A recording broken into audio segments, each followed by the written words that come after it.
by it. Stand by it. Because once we go aside from his laws, from his commandments, from his statutes, then this is the reason why God will despise you. He will hate you. He will hate you. He will despise you. God don't love everybody. He don't love these people. He don't love everybody. Because in order for God to love you, we have to be hearkening to his word. We got to hearken and do the things that please him. What are the things that pleases him? The things that please him are his laws, commandments, and statutes. Those are the things that please him. Anything other than what the Most High prescribed that is in this book, and you're gonna anger him. You're gonna definitely anger him. Let's go to Genesis chapter 4.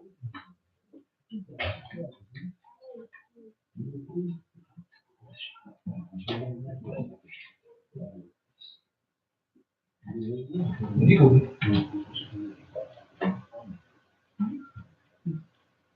Tamshi.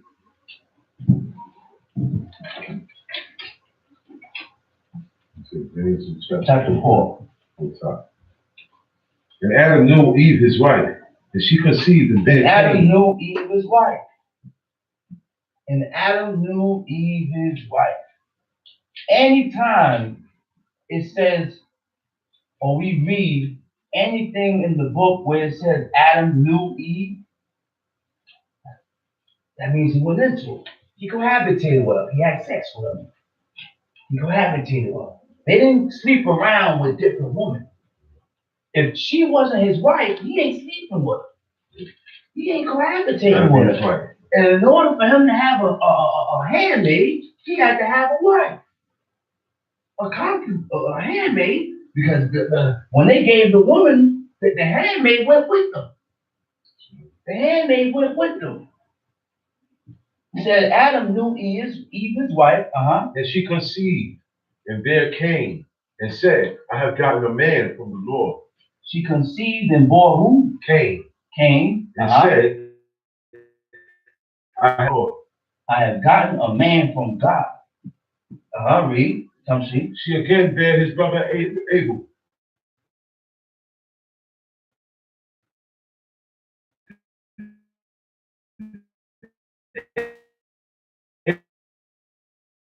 Hearing eye for the animal.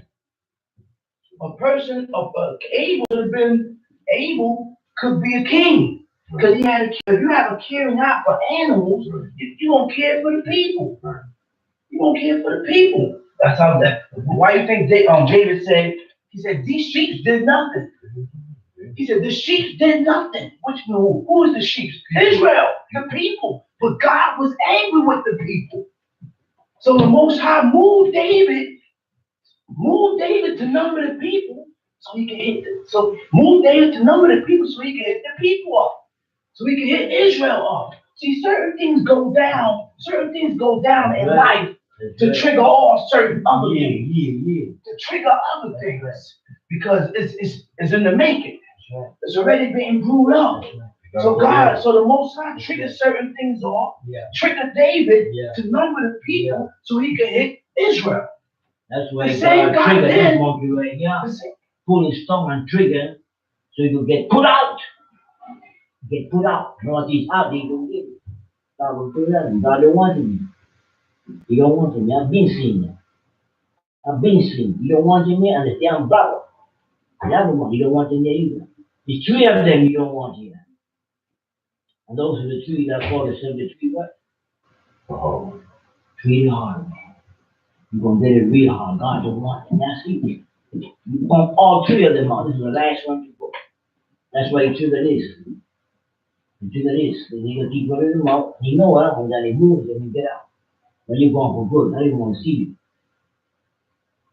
Trigger them out there. Stay out. What I got here is sons of the missing. I got him. I got him.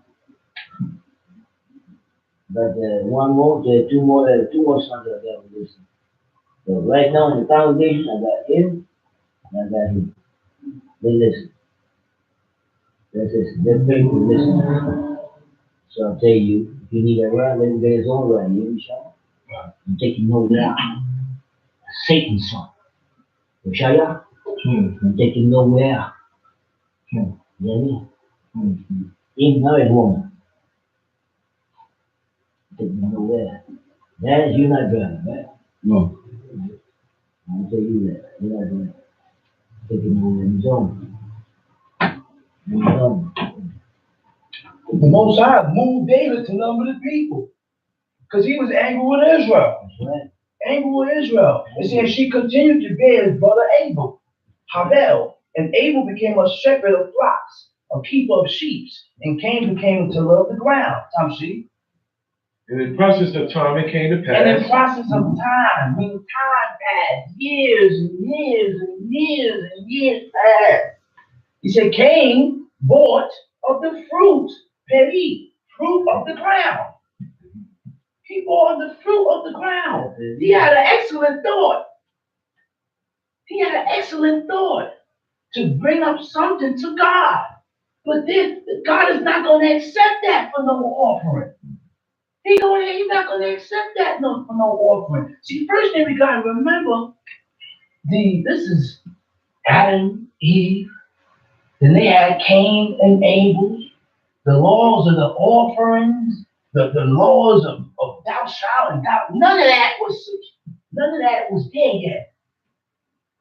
But one thing was there was that God did not regard Cain. God didn't regard Cain, but he regarded Abel. And when God regards you, regard meaning his attention was turned towards Abel, but his attention was not turned towards Cain. So if God's attention is not towards me, then guess what? I'm going to do things that is not compatible to God. I'm going to do things that is against God.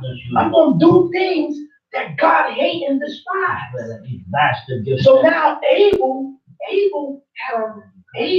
the thought came that Abel did the right thing by getting the fat and the blood and the animal and the flocks to bring up the offering. Tamshi. It said, and it came to pass in process of time that Cain bought of the fruit of the ground, an offering to the Most High, an offering unto God. And Abel, he also brought the firstlings of his flocks. Abel brought the firstlings of his flocks and of their fat thereof.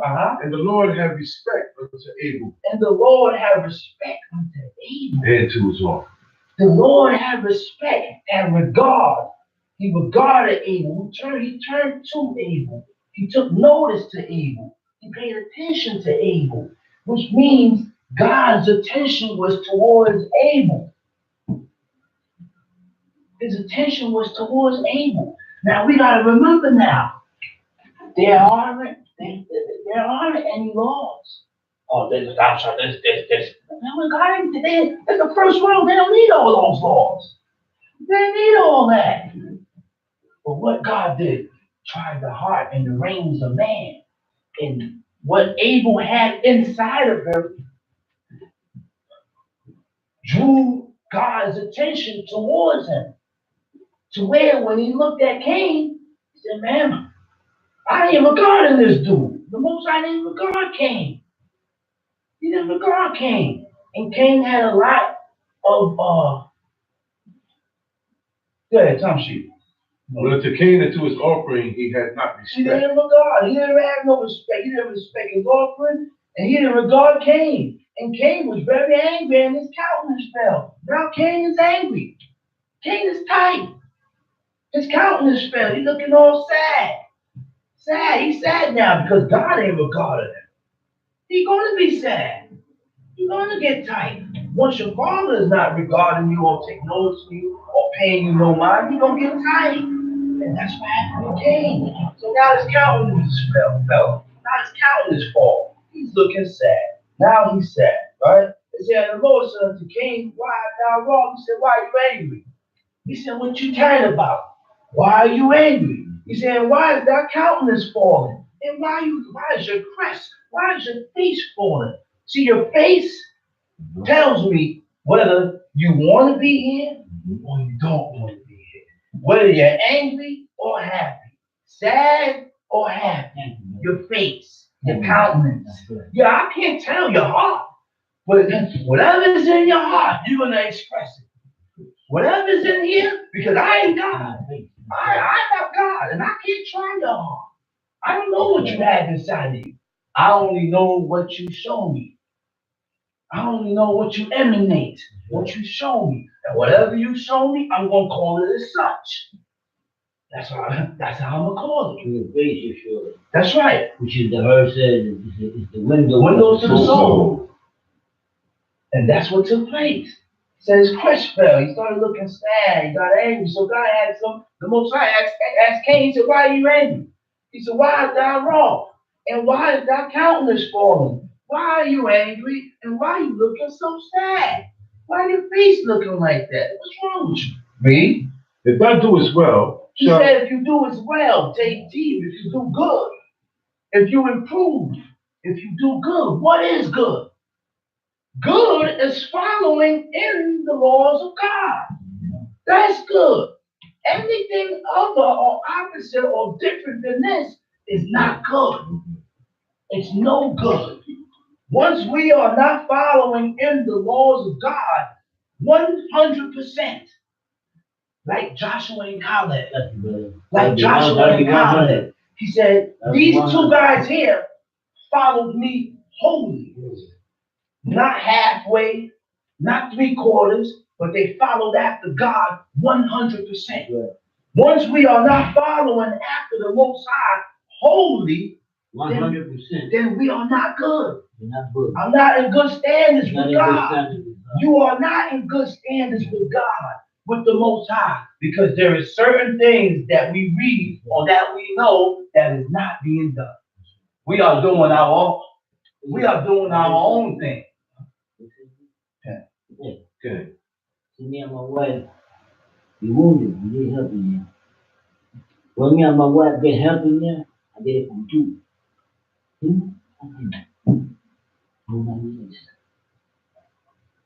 That black stinking bastard, he come through here, you don't wash a plate, you don't do nothing in here. My help and my wife come from him, and two oldest one from him. God bless them. God die tonight, boy, the blessing of God be upon you two. And the wrath of God be upon that one. Forever, him and his seed and his household. These two, they're me and my wife, they all help. Him and her. Thank you.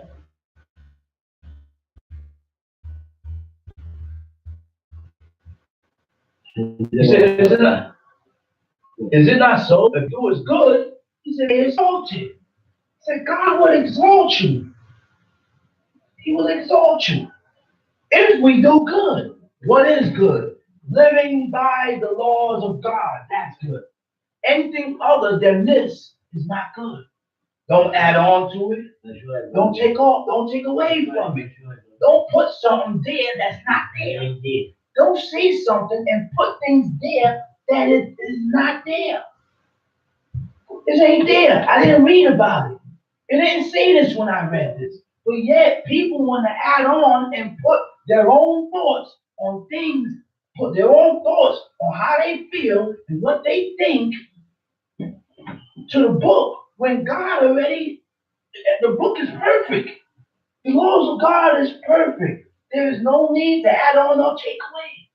But the people, these so-called Israelites, the so-called scholars, the so-called captains and princes and chiefs, governors, they want to add on to the laws of God by saying things and putting rules in the laws that's not there, that you didn't read about. We had the appointed times, right? If the book didn't say you can cook, then don't cook. Because it said no sobra work in the English. When you look it up in the Hebrew, it says,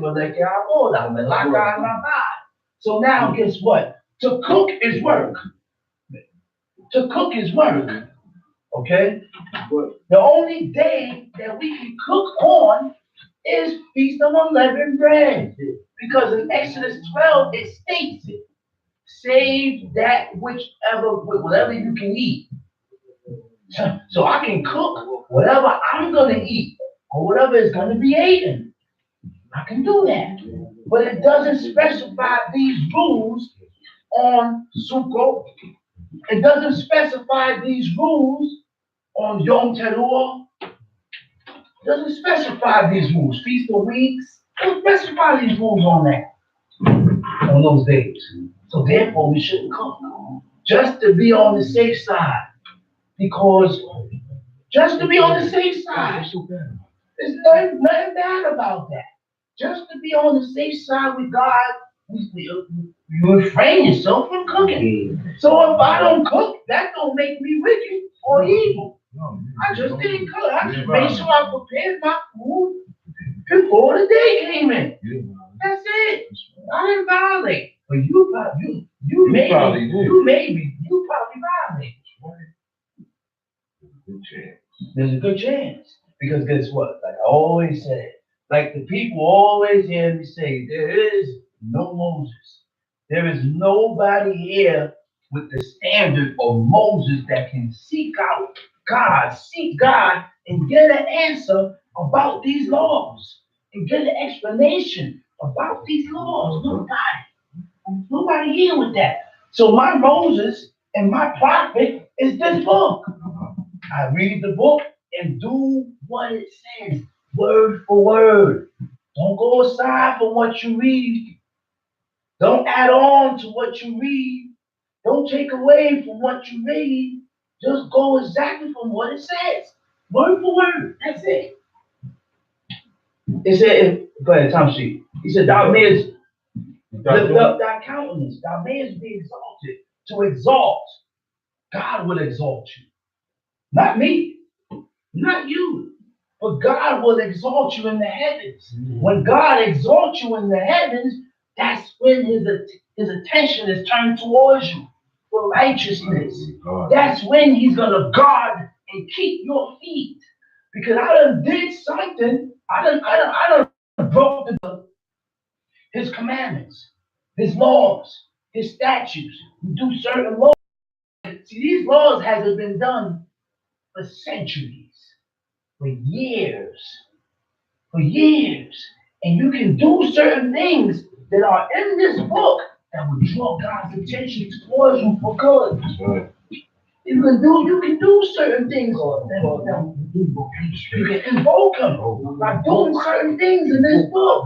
Because guess what? People don't live this way no more. People don't acknowledge this no more. They said the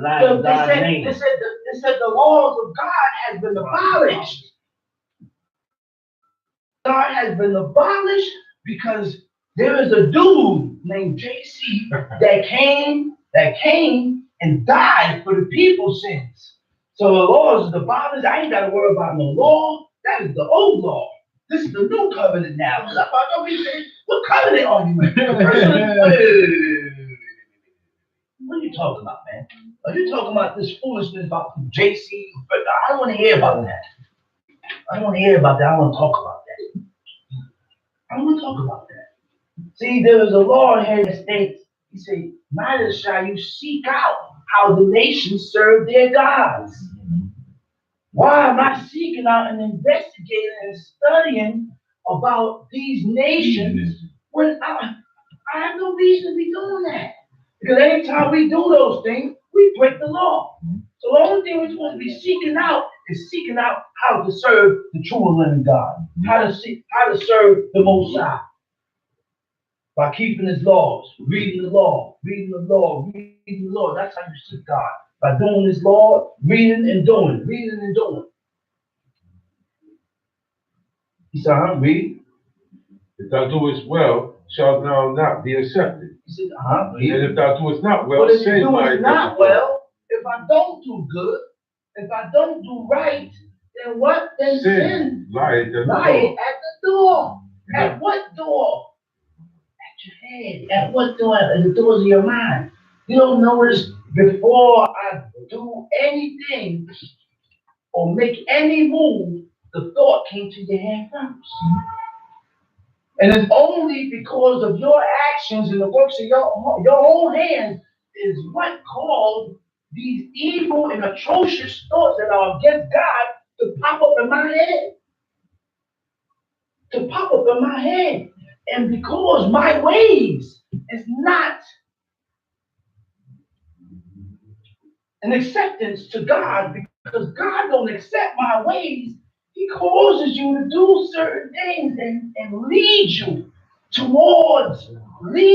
do things that is contrary to God. Right. He leads you to go astray. Right. He will lead you to do things that is against His laws. Lead him astray. And is against His laws. Who was led today because now he's out of the congregation. He has nowhere to go. Satan will walk the ride with him and his children. Satan will live in his house and his children. That's where he will be at. Those are my words. The words of my Father. I dedicate himself to God. Those are my words upon him and upon his household. He'll never be able to. Let the God be upon him forever. Those are my words. I'm just a regular father. I'm a father, but I dedicated myself to doing thy commandments. He came here to trouble the evil in his heart.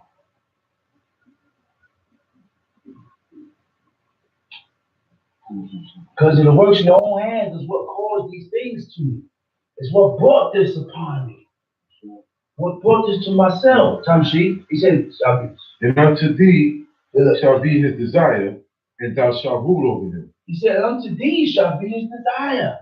Means I can't see sin. I can't see iniquity.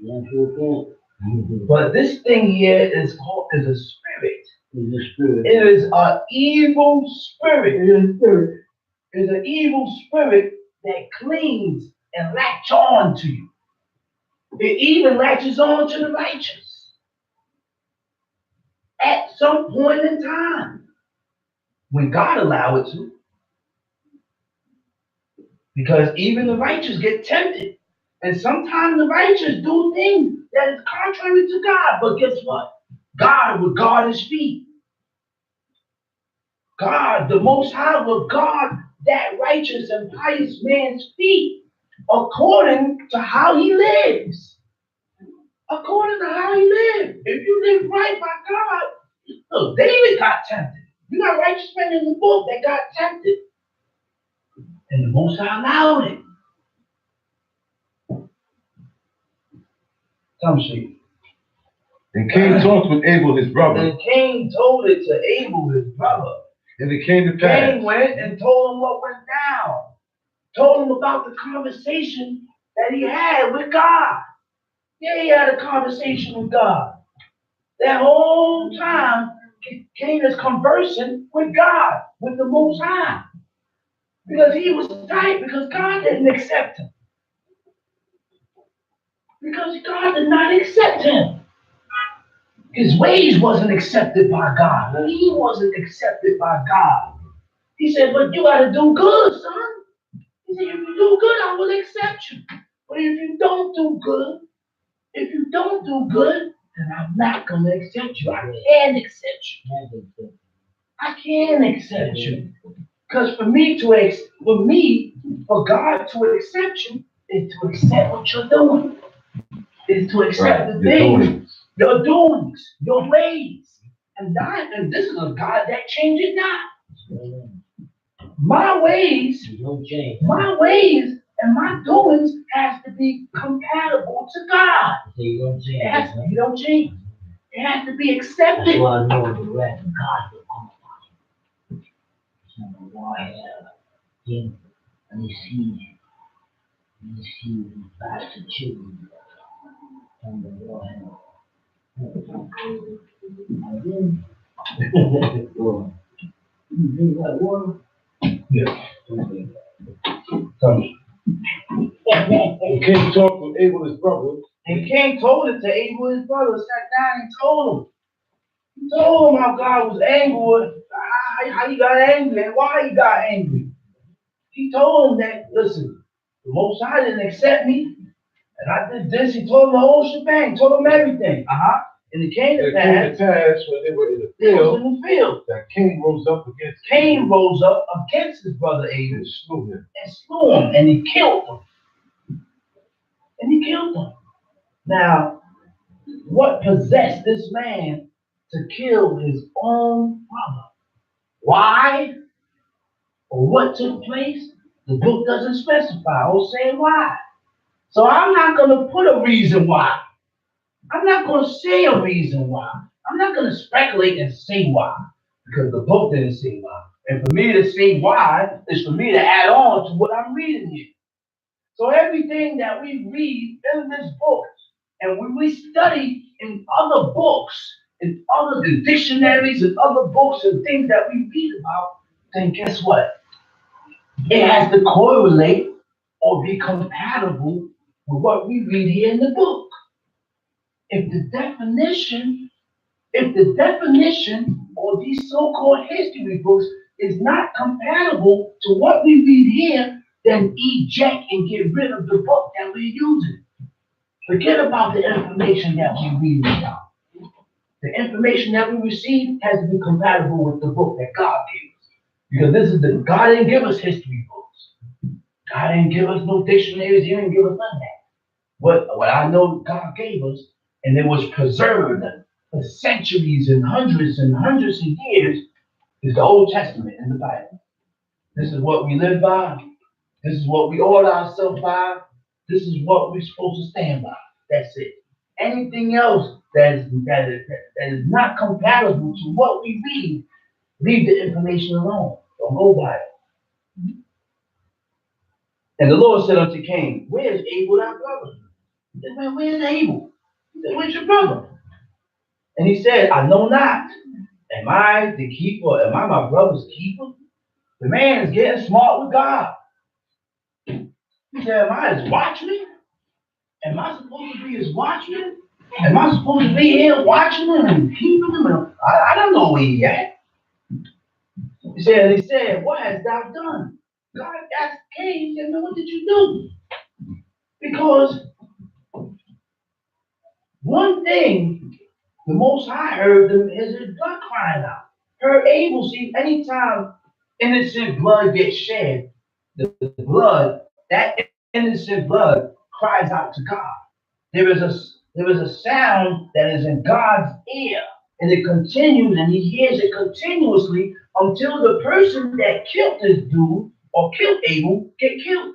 And then that sound ceases.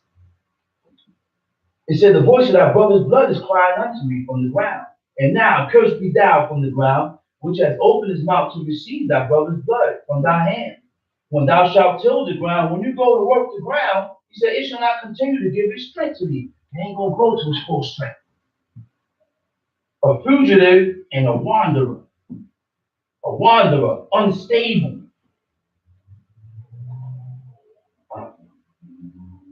Shalt thou be on the earth. And Cain said unto the Lord, he said, my punishment is greater than I can bear. Cain crying out now, because God done cursed him and made him a fugitive on the earth, made him unstable. A fugitive means, man, he's not stable. He's not going to remain one place. He's always moving, always on the move. But this is the curse that God put on Cain. Why? Because he murdered his brother, because he killed his brother. I ain't gonna say murder because the book don't say murder, say he killed him. But not because he didn't look. Cain was innocent, man. I mean, Abel was innocent.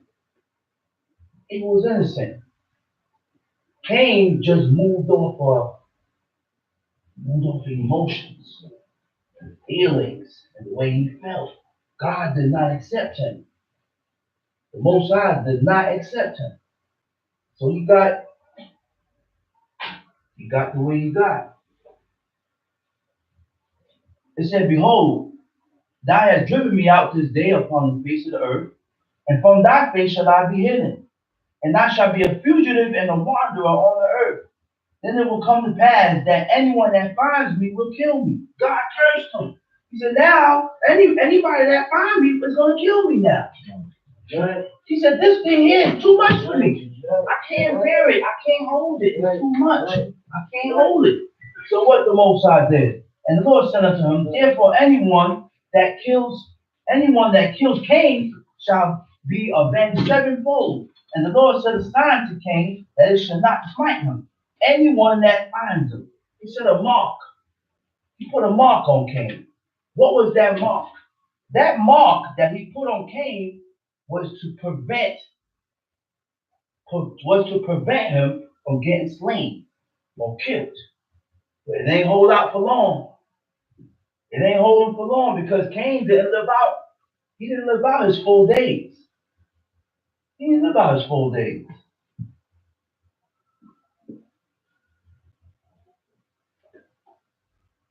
And Cain went out from the presence of the Lord and settled in the land of Nod, eastward of Eden. And Cain knew his wife, and she conceived and bore Enoch. And he built the city and called the name of the city after the name of his son Enoch. And to Enoch was born Irad, and Irad begot Mehujael, and Mehujael begot Methuselah, and Methuselah begot Lamech. During these times, look, the men lived long, hundreds and hundreds and hundreds and hundreds and hundreds and hundreds of years. Hundreds and hundreds and hundreds and hundreds of years. But there came a certain time in Genesis chapter 6, God cut the lifespan down. Now the lifespan is down to nothing. Now you got 12-year-olds. Look, life is not guaranteed no more. You got babies dying. 8-year-olds, it doesn't matter. All ages is dying now. Before, you had the young used to bury the old. It ain't happening no more. Old burying the young, everybody. There's no limit. There's no age limit. Wickedness has increased. That's why the wickedness of the people has increased. And because of the wickedness of the people, Israelites included, they worse. You know why? Because they know who God. They know his laws, but they refuse to do it. They refuse to stick close to God. They refuse to stay close to God. How do you stick close to God? By taking heed to his laws, commandments, and statutes. That's how you stay close to God. And whatever you read that is in the book, stick by it. Don't add on to it. Don't tell me what you think. Don't say how you feel. Don't put your own opinions, your ands, your ifs, and your buts to it. No, because the book has its own meaning. This is why Israel as a whole, all these camps that call themselves Israel, think become look together as one. That would never happen. Never. You know why? We would never have a community. We wasn't put here to have a community. We wasn't put here for that. You know where my community is? My community is in Jerusalem. Why was I put here to settle down in my community? And where I'm supposed to be at in Jerusalem? So our actions and our behavior before God stunk. Our behavior before the Most High stinks. So what happened now? He gave us the boot, kicked us out the land. Because before we came into the land, he said, before you come into this land, he gave us these laws. He gave us holy laws to separate us from the neighboring nations. And he commanded us to wipe out these 7 nations. Now, all of a sudden, all blacks are Israel. Where did we get this from? Where did we get this from? All black people is not Israel. We could have said that, or we could have went by that if we would have hearkened to God and wiped out these strange foreign nations. But we didn't wipe them out. We wanted to save this one alive, save that alive, marry into the daughters, the sons marry into their daughters, daughters marry into our men, and guess what? We started serving their gods. by living according to their ways, Right. by doing according to their ways, their actions, their tradition, doing and living like them, doing the same thing that they do. So if the people barbecue, why you gotta barbecue? Why you wanna do the same things they do? If they dress this way, why I gotta dress that way? God gave us the laws of God to set. God gave us these laws to separate ourselves. He told us that he said, you are a peculiar treasure. You know what peculiar means? A special. Different. He's different. So he gave us the laws so you can be different, so you can differentiate yourself. And he even gave us the laws because to give us different character. Our character, our behavior, the way we walk, the way we move, the way we eat, the way we dress, everything that we did was supposed to be different and opposite to the people. Everything that we did. Not different. That's why I'm on the right of Israel. You see what? Kinky babies. Babies that are kinky. Babies that are weirdo. Babies that are gay. In Israel. Only kinky babies. They're supposed to have a resistance. They're supposed to have. They're supposed to have an Israelite man kinky. But they do exist. Yeah, nigga, they one of them. Honestly. One of the army said, I stir him up. That's how they do it. Stir him up. Trust him out. I don't want that nigga here. We don't want him here. Don't mind me, my son. God don't want him here. God don't want him here. God don't want him here. You know, if he's out there, God will do us in peace. God will dance. You know, sure, man. You can't come back here. Never again. Not in this life. Not in the other life either, because he ain't coming back. He shall not be quick. Oh, man. Not come back here. Oh. I need help. You don't help me. You don't help me. Mom will help me. Tim will help us.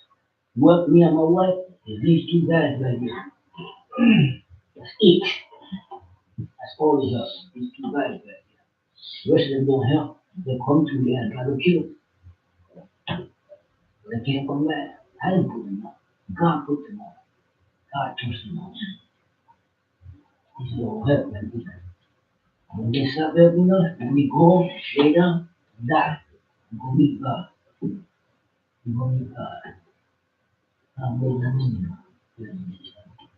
Verse 19. So Lamech took up unto them 2 wives. Lamech took up to himself 2 wives. 2 wives. So the men in the book have more than 1 wife. The man in the book can have more than 1 wife.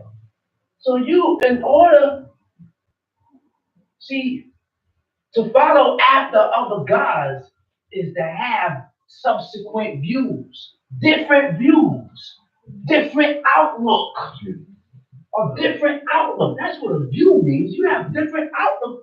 You look at this out, you view this different than the way I view it. This sister views this different than my sister. Because what my sister agrees to, this woman doesn't agree to. So they have different views, not the same. My views, your views, our views, the people's views has to correlate or has to be the same like the view, like God's views. So if God accepted, then you have to accept it. If the Most High God accepted, then you have to accept it.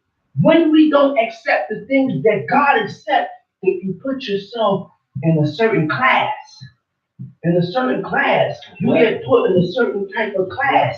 Forward thoughts or thoughts that are against God's word or that are against the law. And when we have forward thoughts, those are the things that separate you. God pushes you away because this is not the dude on the cross. So where he just accept and no, this ain't that type of dude. This ain't that type of God. No. God ain't like that. You dishonor him, he's gonna dishonor you. You despise him, he's gonna despise you. Okay? You be just, he deal with you just. That's how this God moves. This God moves just like that. And not God transmission come back to you. That's what it is, man. That is another adultery is. Adultery is when a woman go aside from her husband. Go aside from her husband, not boyfriend, not girlfriend. Because we didn't have boyfriends and girlfriends in Israel. If I didn't have a wife or I wasn't married, the men in the book chose rather to stay to themselves. Chose to stay to themselves because they didn't have a wife. And they wasn't going to slip. They wasn't going to sleep off with different women. They didn't do that. They wasn't going to do that, man. They didn't do that. Because they have different standards. You see, when Jacob was talking about Reuben, he said reckless. When you read it, he says unstable as water. When you look up the word for unstable, it means reckless. Ooh. Reckless. Ooh. You know what reckless is? What do you mean by reckless? Reckless meaning, man, listen, no, like the man just said, no rules. I don't care what's being said or no rules. No rules, no standards, no law. I don't go by nothing. You violate, depending on man, if you gonna feel it. Reckless. And that was one of the things that Jacob went and told Reuben. Told Reuben that. Some shit. Lamech. Yeah. And Lamech took. He said, now why he told him that? He said, because you went to your father's couch. You went and slept with my woman, with Philip. Yeah. Slept with my woman. So Jacob hit him off and told him that. Come see. And Lamech took up unto him 2 wives.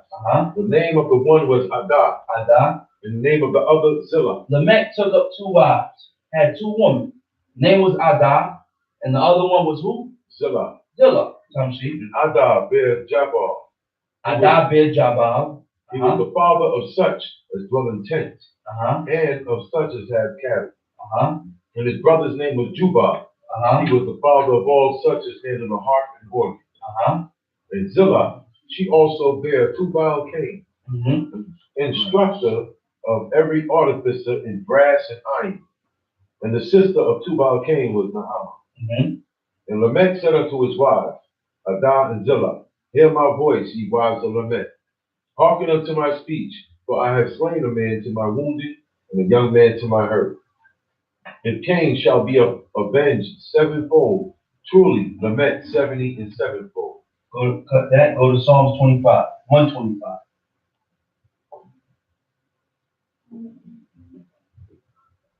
Psalms 125.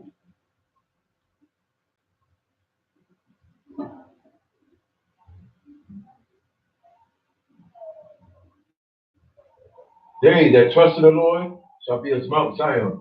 They that trust in the Lord, they that trust in the Most High shall be as Mount Zion. Where is Mount Zion? Mount Zion is in the Sinai Peninsula. It's a big mountain range. This is the same mountain that God came down on. And he came down, and then the mountain was all on fire, skipping at the presence of God. And guess what? These people seen that. The people seen that. And it scared them to death. But the thing is, you know what the problem is? The people only were scared for a moment. Just for that. Just for that time. Because this is the same people that angered and kept angering God. On and on, and kept tempting him. And kept tempting him. And kept tempting him. See, the problem is we gotta always don't forget the trouble or what we've been through. That's good. See, certain things you can't forget. Certain things you cannot forget. Certain things or certain mishaps or certain things that go down in your life to keep you on the edge. When I say keep me on the edge, these are the things, whatever happens in my life that God got me out of or delivered me out of, I gotta always remember that. Why I remember that and why I always keep this and keep this in my thoughts and remembering this, because this is what's gonna keep me on point with God. This is what's gonna keep me on point with doing His laws and His commandments and statutes. This is what's gonna keep me walking right before God. So certain things I can't forget. I can't forget how God worked wondrously and delivered me out of this people's hands and delivered me out of this and got me out of this and got me out of that. Because by me remembering this and keeping this in my thoughts is what gonna keep me right, keep me straight, thinking, moving right, Thompson. They that trust in the Lord shall be as Mount Zion. They that trust in the Lord shall be as Mount Zion, which cannot be removed, but abideth forever. As the mountains are round about Jerusalem. As the mountains are round about Jerusalem. Surrounded the whole, surrounded Jerusalem. What you say? Protected. Protected. And the way that how did they get invaded? Hezekiah did it. Hezekiah showed them the secret passage. It was underneath. Underground path. And that's how they got invaded. Because they couldn't invade Jerusalem head to head, straight up. They had to go underneath. And God got angry with Hezekiah. He said, you brought this dude in to show him my treasure and show him everything. Got angry with Hezekiah. Which cannot be removed, but abideth forever. As the mountains are round about Jerusalem, so the Lord is round about His people. So the Lord is round about His people. From henceforth, even forever. Even forever. For the rod of the wicked shall not rest upon the lot of the rod. The word for rod, it means a branch. A branch. The branch means descendant, family. Family, descendant, family from a particular ancestry.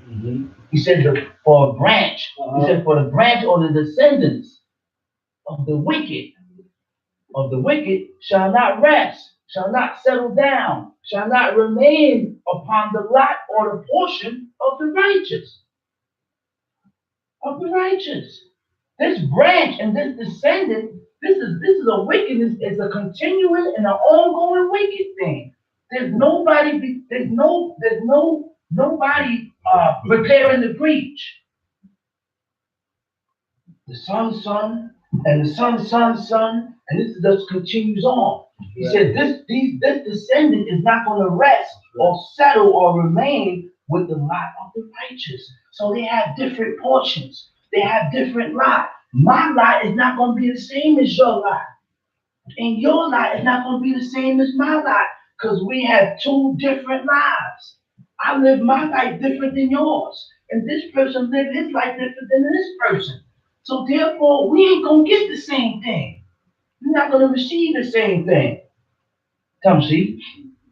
For the rod of the wicked shall not rest upon the lot of the righteous. Lest the righteous put forth their hands unto iniquity. Lest the righteous put forth their hands to iniquity. Unless the righteous violate and start sinning before God.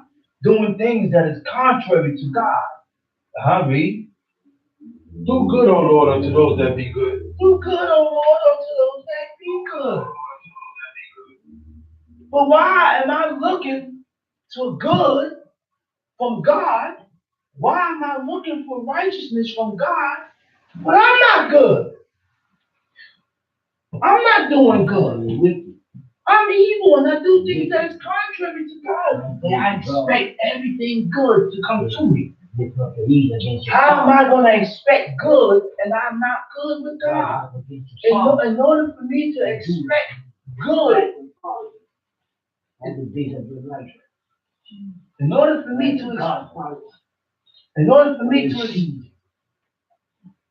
in order for me to expect good, I gotta be good. What is good? Good is when we follow in the laws of God. That's good. Anything other than this, then you're not good. You're not good. Oh, I'm a good man. All I gotta do is watch how you live, and I can tell you if you're a good man or not. Your ways gotta correlate with what's in this book. Same thing with a woman. I know I'm a good woman. Who told you you're a good woman?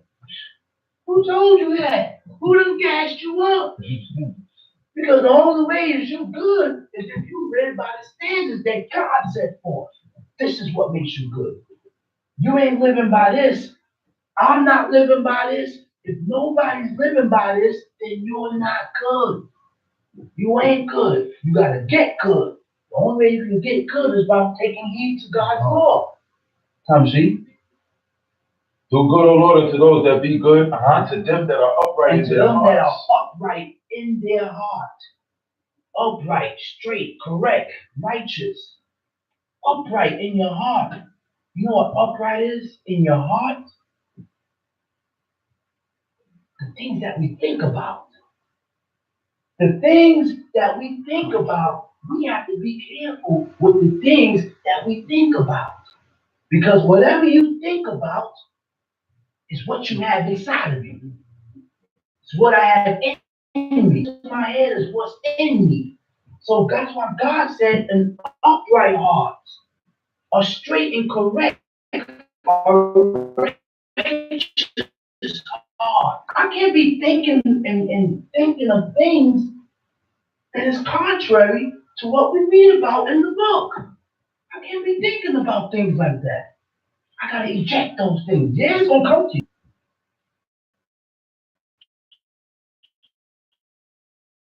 Yeah, but I gotta rule my spirit and eject those thoughts. I gotta rule my spirit. He said, upright in their hearts.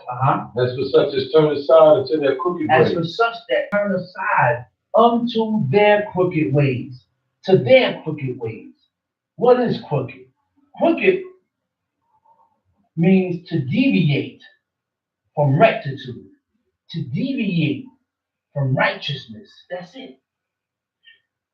Once I deviate and I turn from righteousness, you have crooked ways. God look at you as crooked. And when we become crooked before God, when our ways become crooked, then guess what? The Most High shuns you and turns away from you because your ways is crooked before God. Cain's ways was not acceptable by God. Cain's ways wasn't acceptable by God. So because Cain's ways wasn't acceptable by God, he said, I didn't look towards him. I didn't take notice to him. I didn't pay him no mind. I didn't regard Cain. So the same God then is the same God now. My ways cannot be crooked. How my ways become crooked before God? When I deviate from righteousness. When I turn from righteousness. Now my ways have become crooked before God. Now guess what? He don't take note. He's not going to regard me.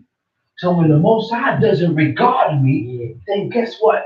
Thoughts and actions would come to my head. Thoughts would come to my head, and I would start to do ungodly thoughts. Ungodly thoughts would start coming to my head, and I start doing ungodly actions because God had not regarded me. And guess what? That person, that God, that the Most High did not regard, that person can't rule his spirit. There is no rule in your spirit. I can't rule my spirit if the Most High doesn't regard me. Only a person that the Most High regards and pays attention to and take notice, that person can rule his spirit. Black one, that person can rule his spirit. Push him out. I don't push a couple of my sons. You don't want them around you. You don't want them here. You know what I'm saying? You got two that hold on to the grip. Keep holding on. And two, got one in the back. And make you know. When my wife needs help, I need help. That's who helped me. That black stinking bastard will get rid of his mouth. You don't do nothing for us. You don't even wash a spoon when you come here. You don't do it all in and in. In and in. You don't wash a spoon. You do nothing. Come here and get disrespectful. So I gotta trust him out. No, he can't come back. Never in life. I don't want to see him. I don't want to see the weird babies. I don't want to see none of them. My wife don't want to see them either. But man, she's one. One of the business. Everything was good until he came, yo. He came and walked through them doors, man, with the devil in his pocket. Satan staring his damn shoulder. He could walk up in there. That's what he did. Now you up. You're never coming back again. Next time I see him, I'm going to go and look at it. You know where? It's caught. So I'm going to get him caught. Maybe. Maybe go look at it when it's caught. It said, do good, O Lord, to those that be good, and to them that are upright in their hearts. Upright in your heart means what? If I ain't seen you do it, I ain't gonna see you did it. That's upright. I'm sorry. You cannot allow your emotions to get the best of you. Because that's what always takes place. That's what always takes place. My emotions tramples over and goes over the facts and the truth. What's the facts and the truth? The facts and truth is what God gave us. This book. The book. Those are the facts and the truth. So we gotta follow this. We cannot allow our emotions to get over those things. You always gotta keep in mind the laws of God, His statutes, His commandments. And I can only do that one way. There's only one way that I can do it. I don't know you. What works for me may not work for you. But how I keep these laws in my head and how I keep these laws in my head to remind me in constant memory, constant. I gotta keep my head in the book. Me personally, I have to read this continuously. When I don't read the way I'm supposed to be reading continuously, guess what? I can feel it in my spirit. I don't know what you feel in your spirit, but I feel the distance. I don't feel the closeness. I don't feel close to God. I don't feel it. I feel pushed away. I feel more weaker. That's what it says in the book. So the king, go and read all the days of your life, that thou mayest learn to fear God. That's right. That's how you learn, nigga. That's right. To fear and do. You have to read it. That's right. That black stinking bastard over there, he'll never read. I don't want him back around me, man. He curse. He'll never read. Never. And dog, I don't want him around me, man. Like a God be upon him, man. Be upon his seed, upon his entire household. I want him here. That's what it is. That's what it is. That's what it is. God put two people in charge. You know what? Okay. Father and mother. Yeah? That's right. Okay. When they take the guys to the judges ask the kid, if the mama telling the truth? No. Whatever the father and the mother say. It's solid. Okay. That's what they went by. They stole that nigga. You need to understand that, man. I'm not going to bow down to no child. Or queer child, anyhow. I'm not bow down to God. That's it. And so such as turn aside to their crooked ways. Your crooked ways are your ways that's not correlating with what's in the book. Against God. It's against God. He said the Lord shall what? The Lord shall lead them. The Lord shall lead them. To lead, the word for lead is parah. Pay, ayin, lamed. It means to make. The Lord shall make you. He shall lead you. He shall make you do what? The Lord make you lead them shall lead them forth with the workers of of iniquity. iniquity. He gonna lead you and make you do evil. He gonna make you do things that is contrary to his laws. He gonna make you do iniquity. He gonna make you sin. He gonna make you do evil. People say, "Oh, but why could I do this?" He said, "Because he did it. He did it to himself. God didn't make you do nothing. God, he said, choose life or death, good or evil. So you chose to do and live according opposite to what the laws of God says. So you doing iniquity. You the one living, you the one chose that life. And he's only giving you according to what you chose. Feeding you the lust of your own heart. He said, lead them forth with the workers of iniquity. He said, but peace shall be upon Israel. Who is Israel? Where is Israel? I don't know neither. I don't know neither. People say, oh, we are the chosen seed of the nation of Israel, but how do you know that? How do we know? How do we know that? Because black people, not all black people is Israel. You gotta remember that. Not all black people are Israel. We got some black dudes that surround us, that's some strangers around us. We got some strangers and some foreigners around us too. Who said the blacks was Israel? Who said the blacks was Israel? Said their father was a wandering Syrian. That's right. The Syrians don't black like us, they're not black. And all right along. That's right. And their hair not nappy. No. They don't have comb breakers. This is what they call comb breakers. They break combs.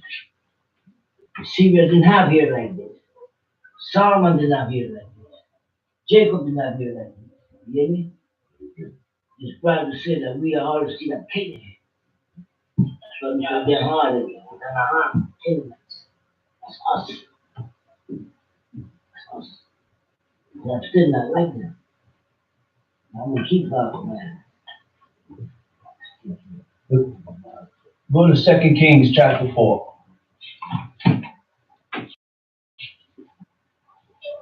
You see, now there cried a certain woman of the wives of the sons of the prophets unto Elisha, saying, Thy servant, my husband is dead. He said, thy servant, your servant, my husband is dead. And thou knowest that thy servant did fear the Lord. He said, you know that my servant, you know that thou knowest that thy servant did fear God. Who's she talking about? Her husband. He said, you know, my husband feared God, man. See, during this time, everybody knew everybody who lived and served God and who didn't serve God. But she's speaking of her husband. She said, no, my husband feared God. Read. Thy servant is dead. Thy servant, my husband, is dead. And thou knowest that thy servant did fear the Lord. And the creditor is come to take unto him my 2 sons to be bondmen. The creditors, which means her husband died not paying back whoever he owed, not paying back the creditors. Now the creditors came to take her 2 sons to be bondmen because the debt ain't paid. See, once the father's dead, the debt don't die. You still owe. You still got to give up. The debt don't die. So I read. And Elisha said unto her, what shall I do for thee? Tell me, what hast thou in the house? Elisha said unto her, what shall I do? He said, what you want me to do? What do you need me to do? Tell me, what hast thou in the house? What do you have in the house? And she said, thine handmaid has not anything in the house, save but a pot of oil. You see that? He said, man, what do you have in your house? Which means woman is living hard times. Hard times, nothing. All the things she has in that house is oil. A pot of oil. She don't even have a field. No. She don't even have a field or a vineyard. She don't have none of that. All she got is a pot of oil. That's it. Then he said, go, borrow thee vessels. Elisha told, he said, listen, all right, go borrow some vessels. Go borrow vessels.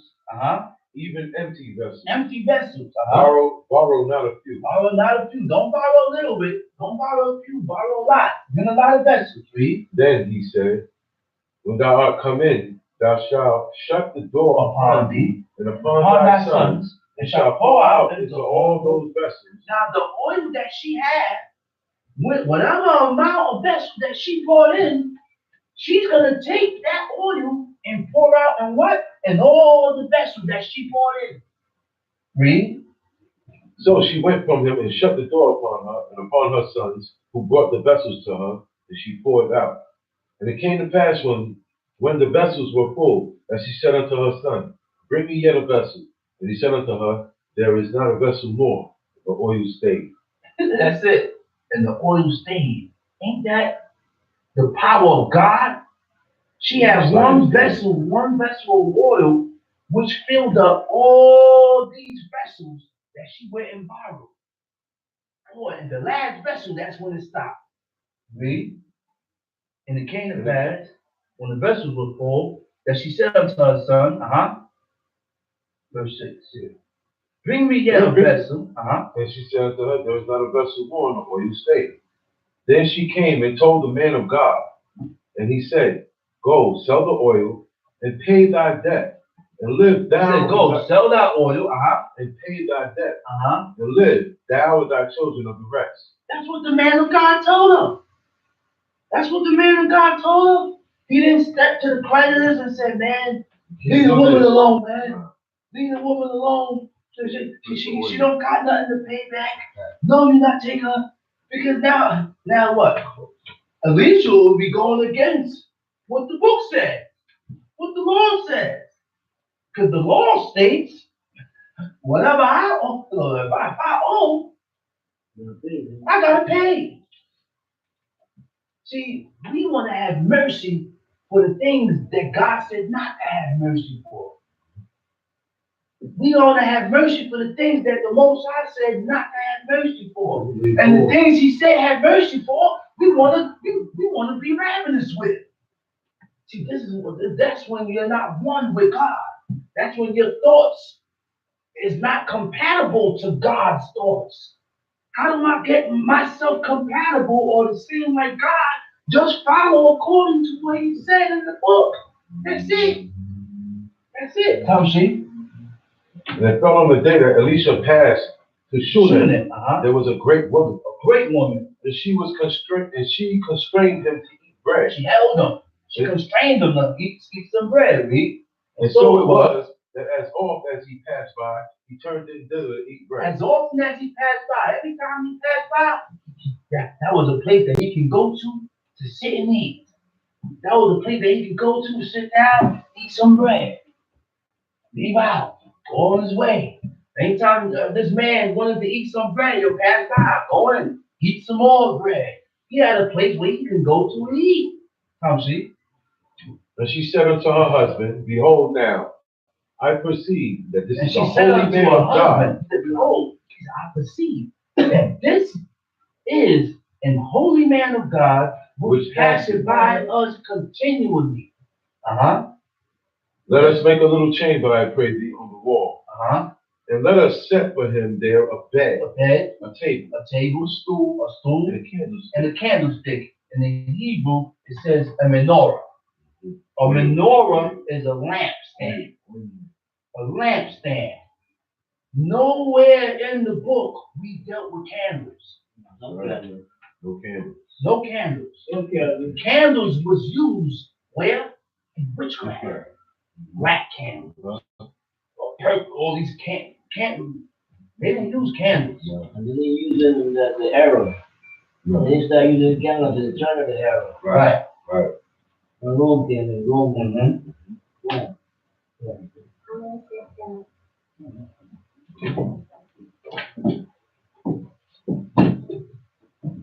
It said, and it shall be, when he cometh to us, that he shall turn in thither. He said, so now they made a chamber, and when he come by, he could turn into the chamber that they made there. He said, it fell on the day that he came in thither. And he turned into the chamber and lay there. And he said to Gehazi, his servant, call the Shunammite woman. And when he had called her, she stood before him. They called the Shunammite woman. And what I And read. he said unto him, say now unto her, behold, thou hast been careful for us with all this care. See, this man was considerate. Elisha was considerate. And he considered and acknowledged the good that she did for him. See, and we got to remember, man, when people do good for you, you don't forget that. You do good for me, I don't forgot that you did good for me. Yeah. And I return your seed evil. Mm-hmm. I return evil to your son or your daughter. But the father did good to me. I gotta remember those things, man. We gotta remember those things. But the only reason why we don't remember those things is because we are not ordering and channeling our lives with the laws of God. See, these laws, commandments, and statutes teaches you that if a person is good to you, I gotta show you good. I gotta show you good, and there is nothing that you can do that will cause me to turn from you, to turn against you. Nothing, because I remember the good that you did for me. I will always remember the good that you do for me, and I will never return you evil. Never. He says, so Elisha said, he said, behold, thou hast been careful for us with all this care. He said, man, you showed a lot of care and love for me. He said, what is to be done for thee? He said, what do you want in return? Tamshi? Wouldst thou be spoken for to the king? Uh-huh. Or to the captain of the host? Uh-huh. And she answered, I dwell among mine own people. She said, man, I dwell among my own people. Which means she didn't go aside and go amongst the nations to chill out, to see the daughters of the land and the people and the woman. She stayed amongst her own people. Israel have a problem with that. We have a problem staying to our own, sticking to our own. We love to mix and mingle with the nations or with the people that we live amongst. We love to mix and be and hang around heathenistic people that does not acknowledge your God. Because that strange God in us. Strange God in us. What do you think of move a man to talk junk to his father? A strange nigga you have beside of you. You're a stranger. You move you. God move you to do things like that when he wants to do that. Destroy you. Get rid of you. That's why I see it right here. And he said, what then is to be done for her? He said, what then is to be done for her? Gehazi answered, Gehazi answered, she hath no children. He said, this woman has no child. And her husband is old. And her husband is old. And he said, call her. And when he had called her, she stood in the door. He said, when he called her, she stood at the door. She stood at the door. Now, Elisha is inside the chamber, inside the room that she set up for him. So Gehazi went and called the woman. The woman didn't go into the room. He called the woman. She stood at the entrance, at the opening of the door. Stood right there. She didn't go in. Read. And he said, about this season, according to the time of life, thou shalt embrace his son. Which means what? What that mean? You have men that have their own little chamber and their own room. The woman just ain't Bogart and let's walk into the man's room like that. She stood at the door, at the entrance. And when the man commanded her to come in, then she'll come in. Why do you think Tamar didn't go in to her brother's room when she went to go make cakes and bake and do all this one? Because what? He was faking to be sick. He wasn't really sick, but he was sick of love. Loved his sister. He loved his sister so much that he wanted. And when King David commanded her to go to him, he called her. And she stood at that door. And she said, bring it. She said, bring it in. so I could eat from your hands. And when she went in, that was it. And they didn't just walk in and bogart and walk into to the chambers of men. Come see, verse 14. And he said, no, Go ahead, 16. About this season, according to the time of life, thou shalt embrace a son. And she said, Nay, my Lord, thou man of God, do not lie unto thine handmaid. He said, why you embrace his son? He said, don't lie to me. Don't lie to me. Don't tell me something that's not going to happen. Come see. And the woman conceived and bare a son, and that season unto her, according to the time of life. When the child was grown, it fell on a day. It fell on the day that he went out to his father to the reapers. It fell on the day that he went out to his fathers to the reapers.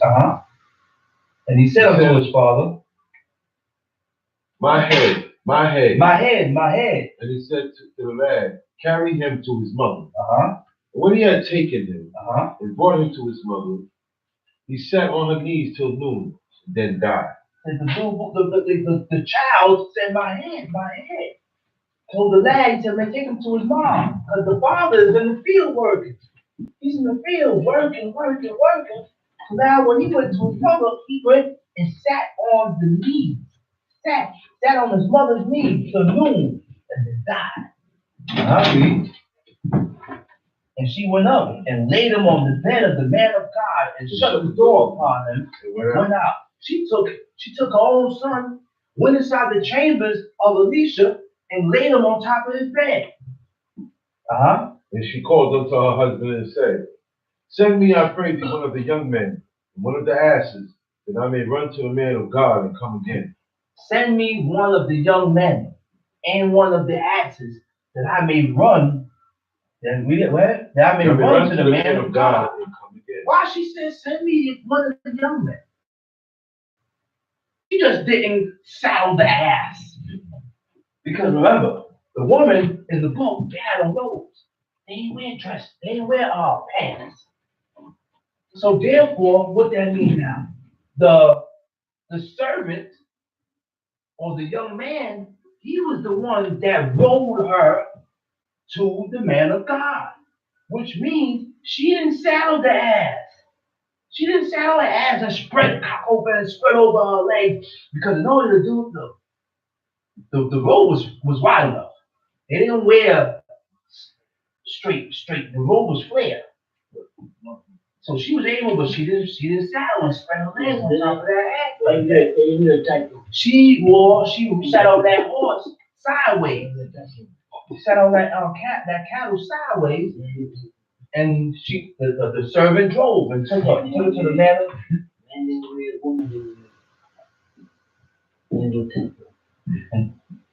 They don't look or dress no way like us. When we dress them go up there, they mistake us a minute. That's why one year, a woman got robbed, a gypsy woman. You hear me? You know she pointed out? Joshua, mom, look, he said, yeah, he did it. Because he dressed just like the nigger now. When they arrested him, took him to the prison, the captain looked and said, nah, not him. So that's not his involved. He don't rob people. You know, he was joking and said, that ain't his more. You don't do that in the country. But they picked him up because what? He looked like that. Dressed the same way. They could never mistake me for nobody. Nobody. And if I'm going out to bed, nobody. I don't leave his apartment looking like that. Because I'm not them. You know what I'm saying? So you took a big, juicy lie. You committed sexual walking. Don't just stop lying, right? You're like a fag. The clothes you wear is faggot clothes. You know, the God to stop. I said, the t-shirt up here. Like nice. Where's a man doing wearing t-shirt like that, like a neighbor? I see my daughter, she's a female. You know what I'm saying? Where's a man doing wearing t-shirt up here by his neighbor? And when you do like this, I see your belly button. You're a fag, man. Just ain't came out yet. 5 days like that, pushing him away. I don't want him back from me, man. I don't like that, man. I always do this because they see all on me, see all this, told me this neighbor outside, son. They should go. Don't want you around. Because I don't like queers around. I'm not familiar with queers. When I see queers in my sons, shouldn't have been about it. The teacher is supposed to do that short, son. You can't do like this, you do like this, you see all of this out. Name it, stomach, it's a queer. Sons is like that. I don't want them around me. I want them around my grandsons. My grandsons, he told me, I don't want them around me. But God pushed them away. He going about your business. And queer babies you got. That's all. And he said, wherefore wilt thou go to him today? He said, why are you going to him? Why are you going to the man of God? He said, it is neither new moon, it ain't new moon, nor Sabbath. And she said, it shall be well. Then she saddled an ass and said to her servant, drive and go forward. Slack not thy riding for me, except I bid thee. So she went and came unto the man of God to Mount Carmel. And it came to pass, when the man of God saw her far off, that he said to Gehazi his servant, behold, yonder is that Shunammite. So now, Elisha is in Mount Carmel. So it said, when he looked yonder, when he looked afar off, he said, look, Gehazi, there goes that Shunammite.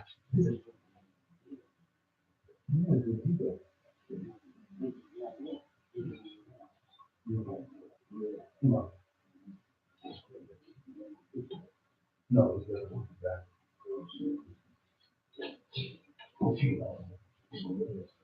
she said, run now, I pray thee, to meet her. So Gehazi said, Lord, go meet this woman and say unto her, is it well with thee? Is it well with thee? Is it well with thy husband? Is it well with the child? And she answered, it is well. So if it's well with, if me and you is good, then whatever that comes from you or whatever is with you has to be good with me. I can't be good with you or against this one or against your son or against that one. No. Then me and you can't be good. Me and you can't rock. He said, and when she came to the man of God to the hill, she caught him by the feet. What that mean? She caught him by the feet. She prostrated and reached for his feet. Bowed down before Elisha and reached for his feet. But Gehazi came near to thrust her away. Gehazi stepped in to push her away and move her away from Elisha. What Elisha said? The man of God said, let her alone. He said, leave her alone. For her soul is vexed Her within soul is vexed within her. He perceived that something is wrong. Because she's not going to come looking for me if everything is well. If everything is well. She didn't tell you. She didn't come to tell you or come to see you. She went to go see Elisha. So she didn't bother telling Gehazi what's the problem or what was wrong. Read. And the Lord had hid it from me and had not told me. Yet God hid it from me. Read. Then she said, did I desire a son of my Lord? And then she said, did I desire a son of my Lord? Did I ask you? Did I want a son? Did I tell you I want a son? Did I request to you that I want a son? I didn't even have desire that I wanted. I didn't even desire it. It wasn't in me. Because I was old. I'm old. My husband old. We ain't shacking up no more. We ain't doing nothing. I'm all dried up. I'm done. Nothing happening. But you come and tell me, I read. Did I not say, do not deceive me? I told you don't deceive me. Deceive me meaning you tell me something and it ain't being done. Which means that I could come and tell you something, man, like, for example, I come here, I say, yeah, man, I say something. This woman, I go to a woman that's married. I say, man, woman, you gonna get something. I can look at you and say, man, I'm deceiving you. Stop telling me something that's not gonna happen. You're deceiving me. That ain't happening. See, it's different levels and different heights in deceit. To where God gotta open you up and show you. And if God don't open you up and show you, you never get it. You ain't gonna never get it or perceive. She said, do not deceive me. Then he said to Gehazi, gird up thy loins. And take my staff in thy hand. Take my staff in your hand. And go thy way. Go thy way. If thou meet any man, salute him If not. you meet any man, don't salute him. Don't say nothing to him. And if any salute thee, answer him not again. Don't answer him neither. And lay my staff upon the face of the child. Lay my staff upon the face of the child. And the mother of the child says, as the Lord liveth, and as thy soul liveth, I will not leave thee. And he arose and followed as the her. Lord liveth, and as thy soul liveth, I'm not leaving you. I'm staying right here with you. Gehazi passed on before them. He arose and followed them, and Gehazi passed what? Passed on before them. And laid the staff upon the face of the child. But there was neither voice nor hearing. He went, put the staff upon the child. Nothing moved. Who said that? As the Lord lived and not leave? The Shunammite. Shunammite. Yeah. Who said that? To Elisha. Wherefore he went again to meet him and told him, saying, the child is not awake. When Elisha was coming to the house, behold, the child was dead, laid upon his bed. He went in, therefore, shut the door upon them twain, and prayed unto the Lord. Prayed unto God. And he went up and lay upon the child. He went up and laid upon the child. And put his mouth upon his mouth. Put his mouth upon his mouth. His eyes upon his eyes. His eyes upon his eyes. His hands upon his hands. His hands upon his hands. And he stretched himself upon the child. And the flesh of the child waxed warm. Then he returned and walked in the house to and fro, and went back in the house, walked to and fro, walked back and forth, walked to one wall, walked to one end, keep walking back, walked back and forth to one end to the next end. Read. Then he returned and walked in the house to and fro, went up and stretched himself upon him, and the child sneezed 7 times, and the child opened his eyes. And he called Gehazi and said, call this Shunammite. So he called her, and when she was come in unto him, he said, take up thy son. And when she was come unto him, she said, take up thy son. He said, listen, go on and get your son. He said, then she went in and fell at his feet and bowed herself to the ground and took up her son and went out. And Elisha came again to Gilgal, and there was a dearth in the land. Okay. You see, the prophet, you ever come to that?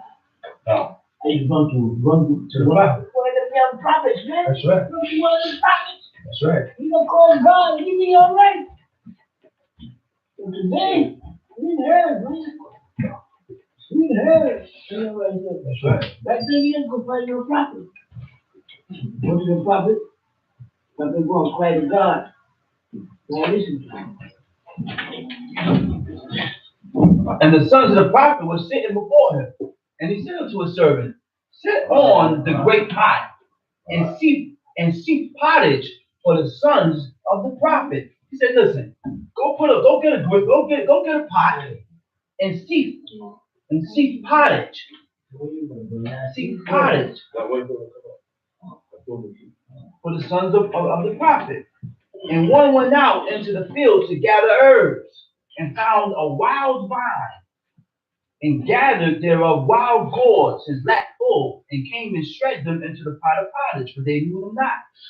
And they poured out for the men to eat. And it came to pass, as they were eating of the pottage, that they cried out and said, O thou man of God, there is dirt in the pot, and they could not eat thereof. It says, dirt in the pot. There's something in there that we ain't supposed to be eating. There's something in there, something poisonous. But he says, then bring meal. And he cast it to the pot and said, pour out before the people, and they may eat. And there was no harm in the pot. And there came a man from Baal Shalisha, and brought the man of God bread of the first fruits, 20 loaves of barley, 4 ears of corn, and the husk thereof. And he said, give unto the people that they may eat. Let's go to 1 Samuel chapter 2.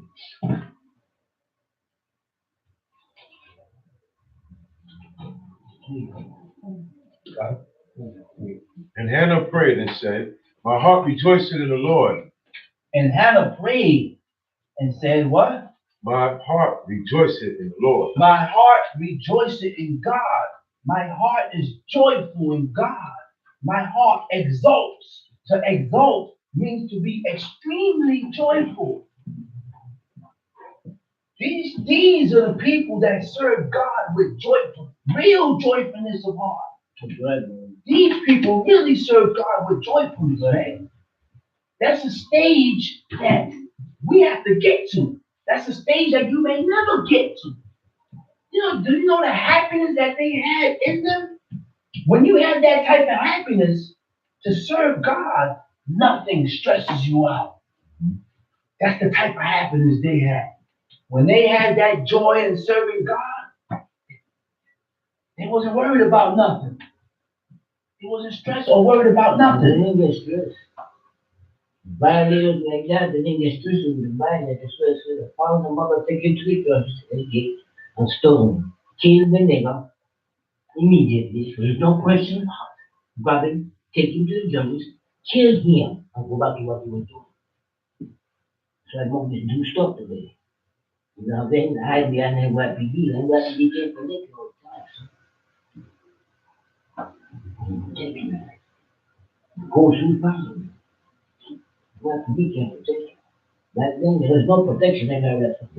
Find my mother, grab him, take him to the judges. The judges ain't asking him no question, they ain't asking him nothing. Did you do? They asking him nothing. Whatever moms and pops say, that's what it is. And they're gonna stone you, nigga. You're gonna die. Once you do that, yeah, he's dead to it. Never get rid of it. My heart rejoices in the Lord. My horn is exalted in the Lord. The word for horn is kuf resh nun. It means a symbol of strength. That's what it means. And my horn is exalted in God. My strength is exalted in God. And God, my mouth is enlarged over my enemies because I rejoice in thy salvation. There is none holy as the Lord. There is none holy or to be compared to God. There is none holy that can be compared to the Most High. No. There is no idol or no deity that can be compared to this God. To this God. He said, but there is none beside thee. He didn't have nobody. He didn't got nobody with him. When the Most High was creating the heavens and the earth, he didn't have nothing with him. He didn't have nothing with him. No one with him. No one was with him. That's right. No other spirit, nothing. So there is none beside thee. Neither is there any rock like our God. Come see, verse 3. Talk no more so exceedingly proud. Talk no more so exceedingly proud. Which means I gotta watch what comes out of my mouth. I gotta watch how I talk. I gotta watch the things that I say. Because when you say certain things, it could be God. You don't want to have God to look at you as a person that speaks proudly. Proud speech. It says, let not arrogancy come out of thy mouths. See, we gotta follow these things, man. You can be an arrogant person, then you start talking arrogantly. But that's not in the law. Don't talk arrogantly. Yes, they don't talk with proud speeches. But this is the ways and the customs of our forefathers. This is the ways and customs of righteous women that follow after God. That's why certain actions and certain things that women speak about and say, you can follow it. I will follow this, what this woman Hannah said.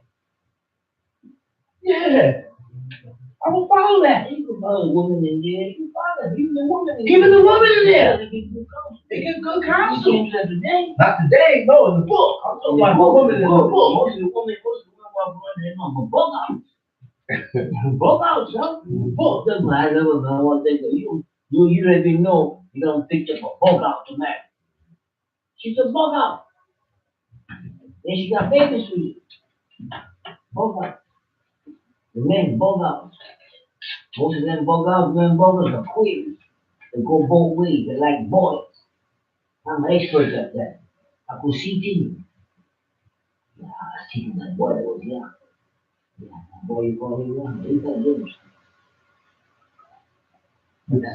So let not arrogancy come out of thy mouth.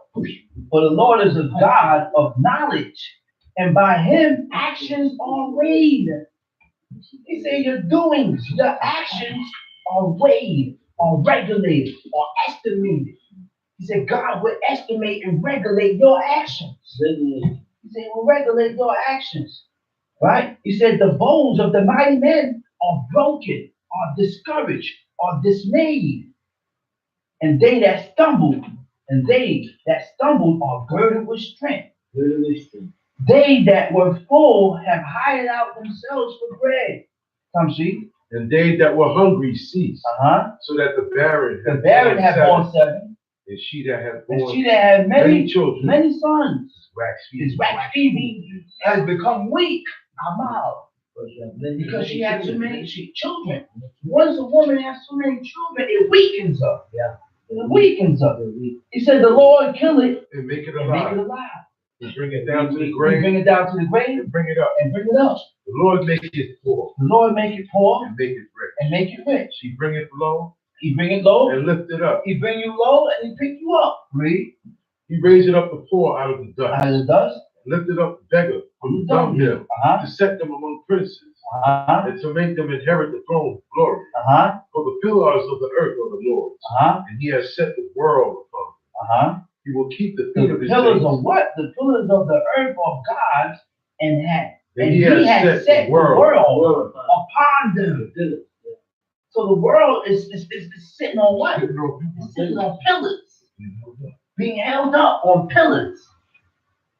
The same thing I'm gonna tell you, understand, Sean? They picked it up. The same telescope. Deep space. They picked it up. What is that? They're on pillars. They said that. Wow. That's crazy. White man is smart dude. This is smart. The earth is sitting on pillars. The dumbest people in the world, the dumbest race in the world is this one right here. Sitting on. They ain't got no standing. No, that's what I'm saying. Just doing the job. They do their job, they're gonna sit in this. God, and the power of God. Oh God, right? So what brought those pillars there? The science there? No, science pillars didn't do that. God put those pillars there. That's right. God put those pillars there. God put them there, man. He says he will what? He raised up the poor of the dust. Verse 9. He will keep the feet of his saints. He will guard. He will observe. He will guard the feet of his saints. He got some saints here in the earth. Of course. He got some saints. Who are the saints? When you look up the saints, it means kasidai. It means faithful ones. Godly. Pious. Faithful. If I can't be faithful to what I see here, then I can't be faithful to God. I gotta be able to be faithful to what I see. To be faithful with God, I gotta be able to be faithful to my parents. To be faithful with God. That's right. And if I can't be faithful to them, I can't be faithful with God. What is godly? Godly means God-like. To like unto God. To be like unto God. How can I be holy or God-like like unto God? He gave me these laws. Once I follow these laws and I accept only the things that he accepts, then or I cannot accept the things that he don't accept, that he doesn't accept. I can't. Then and only then I will begin to be godly. That's right. God-like. Because whatever the Most High accept, I accept. Whatever he doesn't accept, I can't accept. I can't accept what the Most High does not accept. Whatever the Most High says to honor and respect, I have to honor and respect. That is being godly. The only way, he said, he will keep and the what? And the wicked shall be silent in darkness. So by strength shall no man prevail. The adversaries of the Lord shall be broken in pieces. Out of heaven shall be the adversaries of God shall be broken in pieces. Out of heaven shall be thunder upon them. The Lord shall judge the end. Who are the adversaries of God? Who are the enemies of God? The enemies of God goes against his laws. The enemies of God lives contrary to God's law.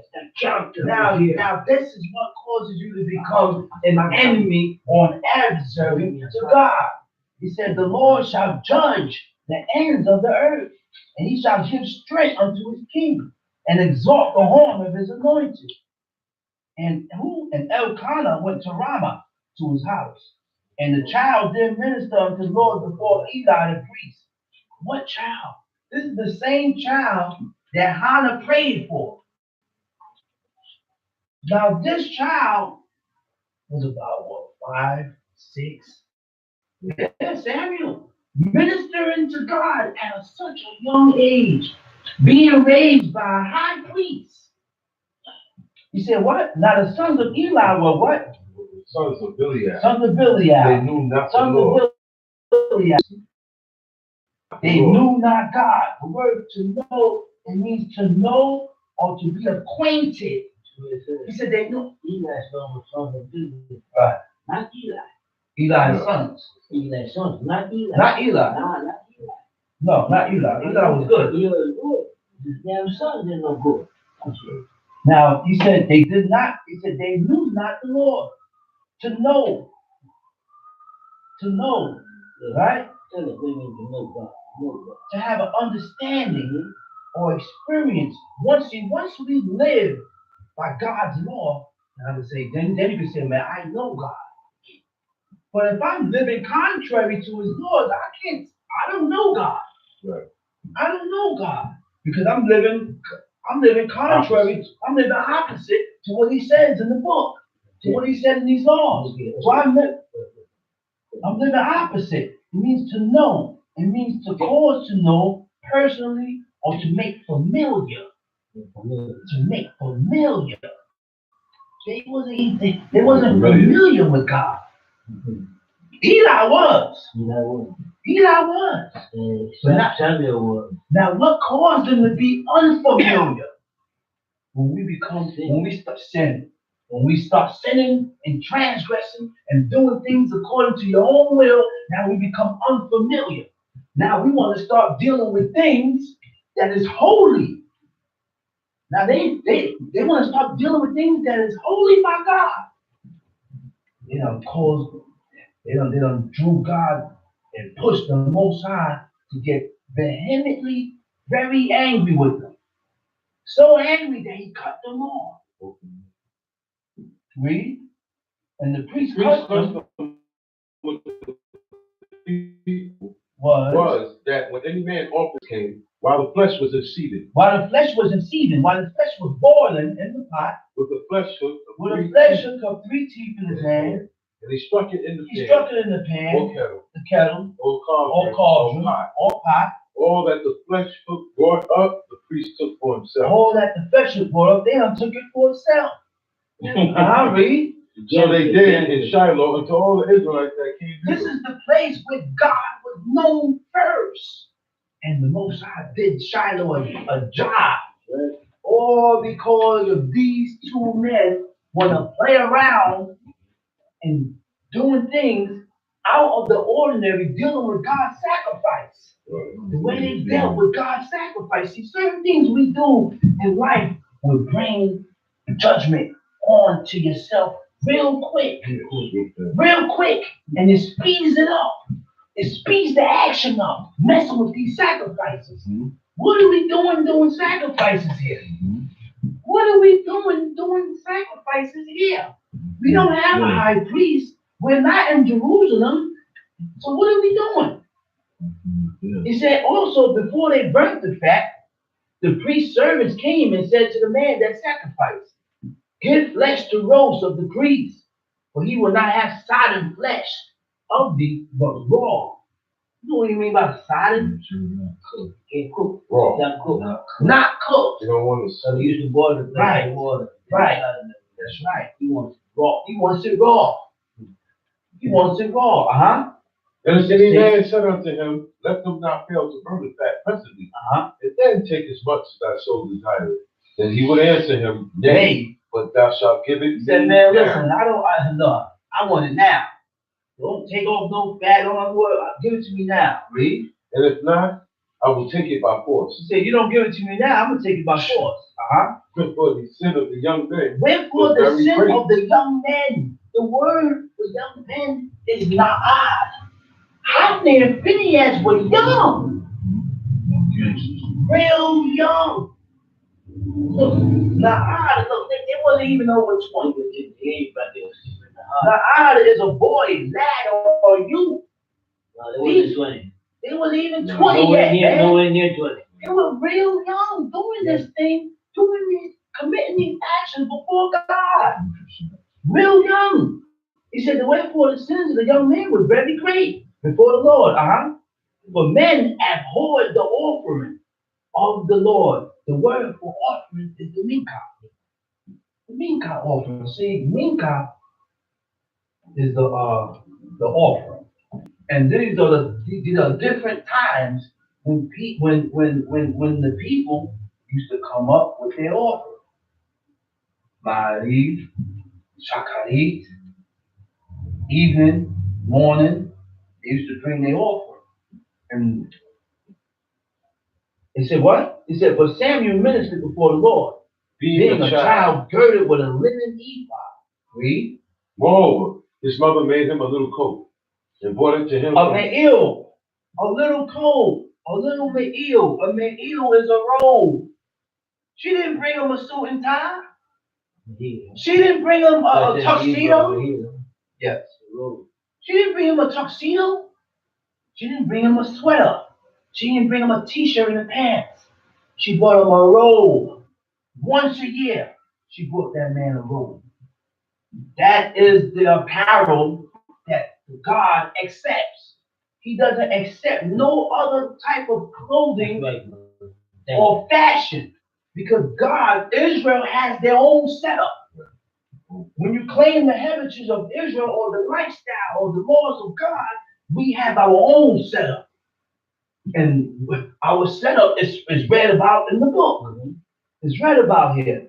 He said, and brought it to him year by year. And when she came up with her husband to offer the yearly sacrifice, and Eli blessed Elkanah and his wife. It said, the Lord give thee seed of this woman for the loan which is went to the Lord. And they went unto their own home. The Lord visited Hannah so that she conceived, and bare 3 sons. 3 sons and 2 daughters. 2 daughters. And the child Samuel grew before the Lord. Now Eli was very old, and heard all that his sons did unto all Israel, and how they lay with the women that assembled at the door of the tabernacle. You see what they did? Every woman that came to bring their offerings or that assembled at the door at the tabernacle of the congregation, these 2 men laid with them. Not there, no. They had a cubby hole. They had a spot. They had a cubby hole inside. They had a spot. They used to take the woman. No. The God was saying, right there. They'll die right there. Cubby hole. And he said unto them, why do ye such things? I said, what are you doing? Why are you doing it? Read. For I hear. I heard of the people doing it. By all the people. Which means the people is talking. The people is talking about it. The report that the people is giving is not good. Right. And guess what? These 2 men acknowledged it and didn't deny it. Oh, the people lying. All these people is lying. The whole camp is lying. Everybody is talking and saying is against you. They should deny it, right? But they ain't saying they accepted it. But guess what? We cannot judge. See the way these people judge the matters here in this book and what went down? Guess what? I can't deal with these people like today out here. No. Because guess what? You will have the whole camp against this one man. But guess what? That one man is right. That one man could be right. And the people is wrong. The people is wicked. Everybody, we at the bottom of the totem pole today, man. We are not on the top. We're not on top right now. Because we're not on top right now. Because it ain't meant for us to be on top. God ain't put us on top. Who he put on top is who God is well. Is who the Most High put up there. That's who the people calls the white man. That's right. God put them on top. Why put him up there? Because he's better than us. You gotta accept it, man. There ain't no diablo. There ain't no diablo. You 1,000 times no diablo worse than that. You have to accept that. There ain't no goddamn ghost. Father don't even like his nigga children. There ain't no goddamn ghost. I told you these two right out. These two right out. As far as it goes, son. These niggas. Oh, brother, these niggas are treacherous. They're not appreciative. No. You hear? Okay. He said he made a covenant with God to keep the law. You believe it? Okay. Yeah, okay. You believe it? He is a liar before God. He's a lying bastard. You won't say that before God. You're not a brave man. He ain't scared to say that there. You ain't scared to say that. You made a covenant with God to keep his law. You're a lying bastard. You're not a brave nigga. You eat anything. You do anything. You dress any old way. You do your Shabbat anyhow. You do your laws. You're not afraid to say that. So I know that again, you're going to get a visitation. And he's not going to like that. He's not going to like that. Comedians speak so bodaciously in front of people because you want people to look upon you and say, yeah, you may come now. You're a liar. You're a lying bastard, man. You is a liar. Your damn children are liars. Your whole household number lies, man. You're trying to lie. You're a lying bastard, man. I know God loves me, you know? Yeah. You know why? Huh? Because he got him away from me. Permanently. No, I'm good. Got him and all troublemakers away from me. He says, treat the heart. Huh? Calm. He said, wherefore the Lord God of Israel said, I said indeed that thy house and the house of thy father should walk before me forever. He said, that's the covenant and agreement that God had with Levi, with Lewi. He said, I'm your inheritance. Right. And they lived in the suburbs, which every tribe, every tribe had suburbs. Reuben, Simeon, Judah, they all had land, different areas where they had suburbs. And Levi is a good spots. And Levi lived amongst them in the suburbs. He said, because they didn't have no inheritance. Right? He said, but now the Lord said, be it far from me. Now I gotta turn back. Be it far from me. He said, for them that honor me, I will honor. Right? And they that despise me shall be lightly esteemed. The word for lightly esteemed, it means slight, light, or unimportant. Unimportant means not valued. Means you're not going to be valued in my eyes. Not valuable. Slight means lacking strength. Lacking strength. You despise me, he said you're going to be slight. Right. Slight meaning lacking strength. When you lack strength, that type of strength. Okay. The strength that God is talking about is the strength to stay grounded in the laws of God. So now, because I despise God, and because I sin before God, that is what caused me to be weak with his laws. I will be weak with his laws. I'm going to lack strength. It also means to treat with disdain or indifferent, to neglect. God is going to treat you with disdain. Disdain means to refuse. You will be refused by God. God will refuse you To refuse means to put aside, or it means to abstain from. To abstain from means to pull away. So God will pull away from you. As we continue to sin before God, we can that we distance ourselves before God. We're doing with the works of our own hands, with the sins that we commit before God. It says, "Behold, thy days come, and I will cut off thine arm." You know what that arm is? Not physical arm, but when it says your arm, it means your strength, your power, your might. I'm gonna cut your strength. I'm gonna cut that off. You ain't gonna be strength. You ain't gonna have that strength, that might, and that power before me. He said, "In the arm of thy father's house, that there shall not be an old man in thine house, and thou shalt see an enemy in my habitation, and all the wealth which God shall give Israel, and there shall not be an old man in thine house forever. And the man of thine whom I shall not cut off from mine altar shall be to consume thine eyes and grieve thine heart, and all the increase of thine house shall die in the flowers of their age." The flowers of their age means you're gonna die young. The increase of thine house. The increase of your house, that's right. And what? Shall die in the flowers of their age. Children. That's right. That's right. Cut them down. "And this shall be a sign unto thee that shall come upon thy two sons, on Hophni and Phinehas. And one day there shall die both of them. And I will raise me up a faithful priest that shall do according to that which is in mine heart and in my mind." He said, "I'm going to raise me up a priest that's going to do according to my mind. And I will build him a sure house, and he shall walk before mine anointed forever. And it shall come to pass that everyone that is left in thine house shall come and cast to him for a piece of silver and a morsel of bread, and shall say, Put me, I pray thee, into one of thine priest's office, that I may eat a piece of bread." Hophni means to grab a handful. And that's what he did. He needs to take a handful. Pinchas, I didn't look up. Pinchas means mouthful. Straighten out. Right. And with that, all I got was God.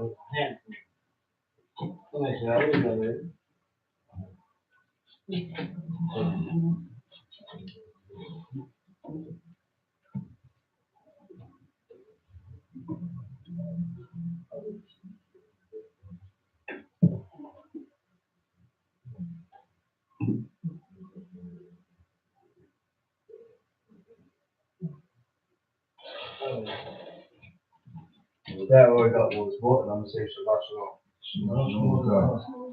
You want to sit down there and put up there, Yeah.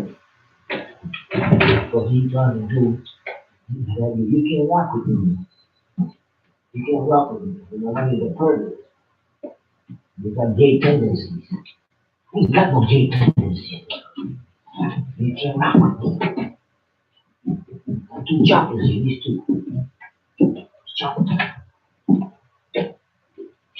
And they stick with God. Every Shabbat, they are the first two ones here. Sometimes just those two, and me. You keep it in. Today the other black one came in, the devil. And the blacker you are, the more evil you are. The black evil bastard. But God don't push them away. You go back. I want you to push them away. I want you to push them away. Reject them. You sit there and tell us about life, isn't it? Yep. Say he made a covenant with God to walk in his way. You say, yeah, me too, I made a covenant. Look at him. You think it's a damn joke, man? This ain't no joke, man. This ain't no joke. You don't put your name on death row. You're on death row with God. This ain't no joke, man. You don't play with him. You don't play with him. Play with a faggot. With all the woman tendencies. Everything that girls like you like. You know, the young little baby sons. Bunch of fags. They're away from me. So I push them away. So I push them away from me. I don't want them. I'm keeping my son out of me. Sunday sundown is Shemini Atzeret. Sunday sundown is the last day of the Feast of Booths, of Sukkot. So Monday, we will be congregating again for the last day of Feast of Booths, which is Shemini Atzeret. No work. It says, no work shall be done. No melaka, no abad. Once again, if when we read, see, this is the rule book. That's right. This is the rule book. And we go according to these rules here. So if the rule book doesn't specify to cook, that you can cook on this day, like it specifies in Exodus 12, it says, save that which ye shall eat. I said, I can cook that, save only that which I want to eat. I can cook that. And it specifies that for the Feast of Unleavened Bread.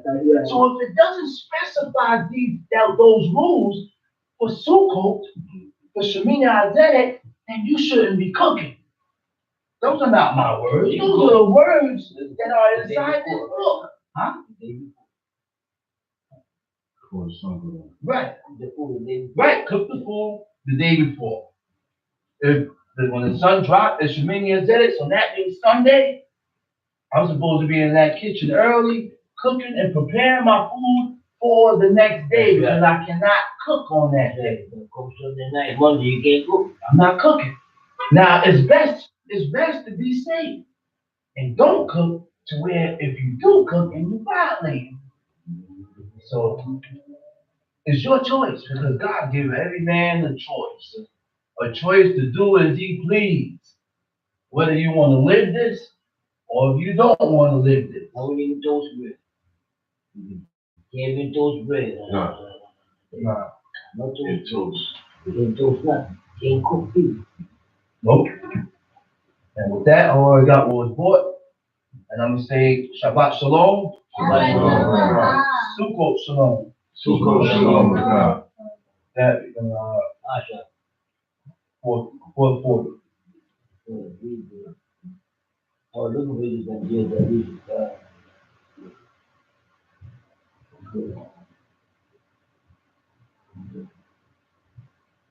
Then we're gonna rise and face the roof.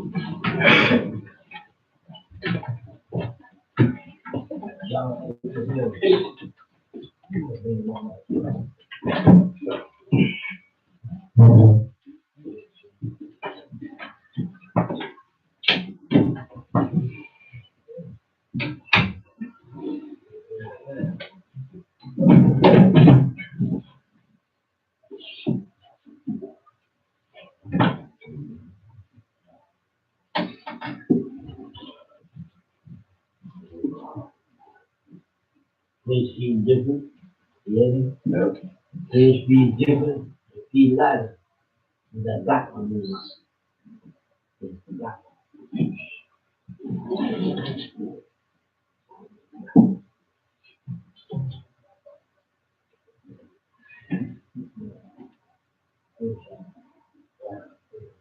Hello. El Shaddai, the heaven, when they are both to you, Abiyah, yes, Abiyah, Atapados, Weshimeka, Pados, Balushimeka, Lamaye, Weshamu, Israel, Shabbat, Nasoda, Shabbat, the Lord, Tapiora, Benny, Israel, Otilola, Kisha, Shekar, Masara, Shaddai, Shamai, where the Alex, Wyoma, speech, Shabbat, Nafash, Balushimeka, Balushimeka, Balushimeka, Balushimeka, El Shaddai, El Shaddai, Mama, Balu Shankabo, Mahuto, Ramae, Balu Kabo, Amy, Mumon, Alu, Ramae.